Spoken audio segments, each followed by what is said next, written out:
తయారవడం ఒకటి దిగ్నసిద్ధం అయితే, అదేవిధంగా బయట ఉద్యమాల కోసము ఎస్సీ పోడవేత, బీసీ పోడవేత పెట్టుకొని ఇవన్నీ కలిసిన ఒక జయభారత్ సామాజిక రుణబేరి పెట్టుకొని పనిచేస్తా ఉంది జయభారత్.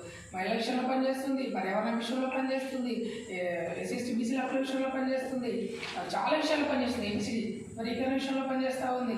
ఓట్లు అమ్ముకోకుండా మీరు డబ్బులకు ఓట్లు అమ్ముకోకుండా అని చెప్పేసి జస్ట్ ఓటు క్యాంపెయిన్ చేస్తూ ఉంది. ఒక్క విషయంలో కాదు, జయభారత్ దాదాపు 30 నుంచి దాదాపు చాలా విషయాల్లో పనిచేస్తూ ఉంది, విస్తృతంగా పనిచేస్తూ ఉంది, లోతుగా పనిచేస్తూ ఉంది.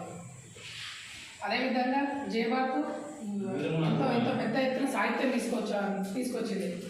పుల్లెర్మూల గురించి, మత సామరస్యం గురించి, పర్యావరణం గురించి, వ్యక్తిత్వ వికాసం గురించి, ఇట్లా ఏ సంస్థలు కూడా ఇప్పుడు మనం బయట చూస్తున్నప్పుడు ఏంటంటే వాళ్ళు ఎంతసేపటికి వాళ్ళ స్వలాభాలకు పనిచేస్తూ ఉన్నారు. ఎంతో కొంత కొంచెం వచ్చిన పదవుల కోసం, వచ్చిన కాంట్రాక్ట్ కోసం, వచ్చిన స్వలాభాల కోసము ఇలా చేస్తూ ఉన్నారు.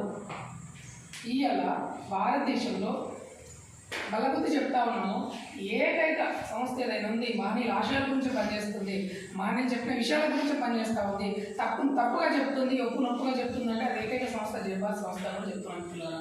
ఎందుకంటే మన దగ్గర సాహిత్యం ఉంది, మన దగ్గర మీరు చూడండి, మన సాహిత్యం చూడండి. ఇక్కడ ఎంతమంది మహనీయులు ఉన్నారు.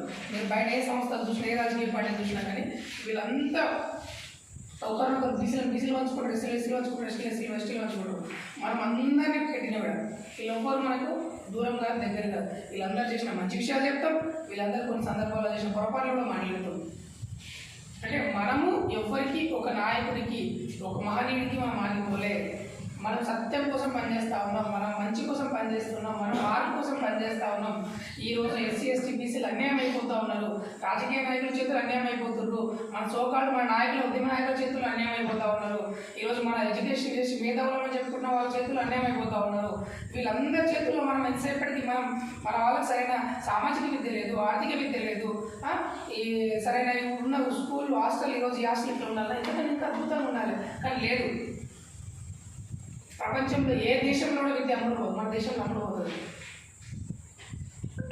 సో ఇప్పుడు ముఖ్యంగా ఎస్సీ ఎస్టీ బీసీ కోటా వేదికల నిర్మాణం జరుగుతుంది. పెద్ద ఎత్తున ఆంధ్రప్రదేశ్ తెలంగాణలో పెద్ద ఎత్తున నిర్మాణాలు జరుగుతూ ఉన్నాయి. రాష్ట్ర మహాసభలు అయిపోయినాయి, జిల్లా కమిటీలు ఎన్నిక అవుతూ ఉన్నాయి. ఇప్పుడు జనగామ జిల్లాలో కూడా కమిటీలు ఎన్నిక కాబోతూ ఉన్నాయి. ఒకటే మిత్రులారా, మనం చేస్తున్న పోరాటం, మనం చేస్తున్న పుల్లెర్మూల పోరాటం, సాధికారత పోరాటం, సామాజిక న్యాయ పోరాటం కూడా సరైన దారిలో ఉందా లేదా, మహనీయుల పంతాలో ఉందా లేదా, మహనీయులు చెప్పిన బాటలు ఉన్నామా లేదా అనే విషయం కూడా మనం ఒకసారి మనం మేనేజ్ చేసుకోవాలి.